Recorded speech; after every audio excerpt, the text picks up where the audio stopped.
नमस्कार, city post में आपका स्वागत है। मैं हूं श्रीकांत प्रत्युष। आपको पता है कि बीजेपी जेडीयू के बीच लगातार घमासान जारी है।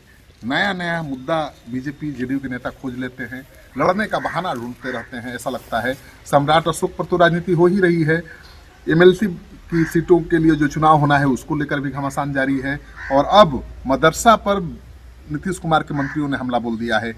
सबसे बड़ा सवाल ये है कि क्या नीतीश कुमार, जो अपने सेकुलर क्रेडेंशियल को लेकर हमेशा चिंतित रहते हैं, उसे हर हालत में बनाए रखना चाहते हैं, क्या उसको तार तार कर देंगे उनके ही मंत्री? तो बीजेपी कोटे से मंत्री हैं बबलू सिंह, आप जानते ही हैं, और जीवेश मिश्रा, दोनों ने मदरसा में जो शिक्षा प्रणाली है उसको लेकर सवाल खड़ा किया है और कहा है कि मदरसा शिक्षा प्रणाली बहुत ही खराब है बिहार, और इसको बदलना जाना चाहिए, और बिहार के सरकारी स्कूलों में जो पाठ्यक्रम लागू है उसे मदरसा में भी लागू किया जाना चाहिए। उनका कहना है कि अधिकांश मदरसों में देश विरोधी बातें पढ़ाई जाती हैं और एक खास धर्म के खिलाफ जहर बोया जाता है, नफरत का जहर बोया जाता है। और उन्होंने कहा कि मदरसा को संचालित करने के लिए बिहार सरकार पैसे देती है, लेकिन उन्हीं पैसों से जब देश विरोधी मदरसों में बातें पढ़ाई जाती हैं तो ये दुख वाली बात है और आपत्तिजनक बात है। तो उन्होंने मांग की है कि मदरसों में जो सरकारी स्कूलों का पाठ्यक्रम है वो लागू हो, मदरसों में धर्म से जुड़ी हुई बातें न पढ़ाई जाएं और किसी धर्म विशेष के खिलाफ नफरत न फैलाई जाए।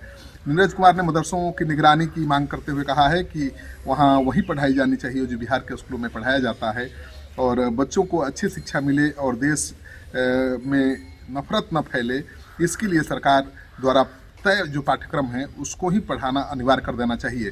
तो अब सवाल ये उठता है कि क्या मदरसा वाले मानेंगे?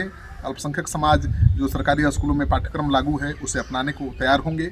नहीं होंगे, क्योंकि अब प्रतिक्रिया आ गई है जेडीयू की तरफ से, और जेडीयू के नेताओं ने भी सवाल किया है और कहा है कि इस तरह से नफरत भरी बातें जिस तरह से बीजेपी के नेता कर रहे हैं उससे बहुत बिहार में सांप्रदायिक माहौल खराब हो सकता है, और उन्होंने मंत्रियों के खिलाफ कार्रवाई की मांग की है। जेडीयू के एमएलसी खालिद अनवर ने मदरसा का बचाव किया है और कहा है कि भाजपा के उन मंत्रियों पर कार्रवाई की जानी चाहिए जो मदरसों की शिक्षा प्रणाली को लेकर सवाल उठा रहे हैं, और उन्होंने कहा है कि मदरसे में वही पढ़ाई होती है जो पढ़ाई दूसरे स्कूलों में होती है, और लोगों से कैसे भाईचारा और अमन से रहें ये सिखाई जाती हैं।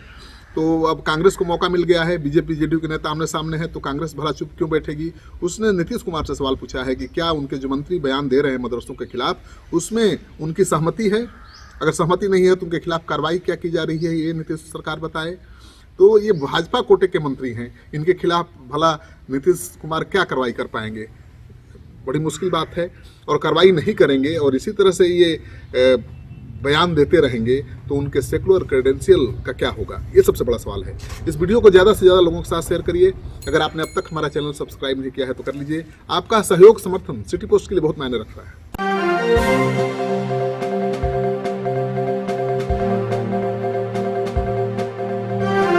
आप सभी देशवासियों को, राष्ट्रवासियों को पैनोरमा ग्रुप पूर्णिया की ओर से इस गणतंत्र दिवस की अवसर पे आप सभी को मैं बधाई देता हूं, धन्यवाद देता हूं।